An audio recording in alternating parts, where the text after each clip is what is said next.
98%的焊工都不知道。只要掌握这3点，就能让你的立焊成为大师水准。全篇干货可点赞收藏，反复观看。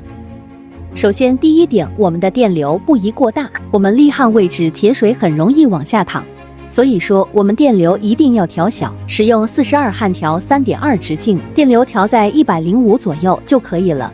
第二点，焊条角度非常关键，一定要足够下行，焊条和下侧形成70度角左右就可以了。第三点也是最关键的一点，必须全程采用短弧焊接，弧光压短压低。这是我们在干厉害时，所有的运电手法都集中在了这张纸上。接下来看一下高清熔池，采用锯齿形的运条手法。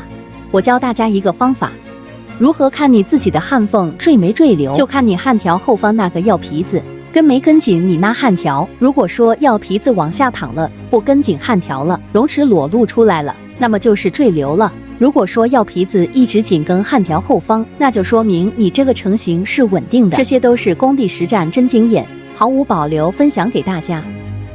这是焊缝最终的药皮成型，药皮已经紧紧包裹住焊缝。我们敲开看一下内部质量，光洁一致白亮的焊缝，这样就可以了。喜欢的朋友点我头像查看更多焊接知识。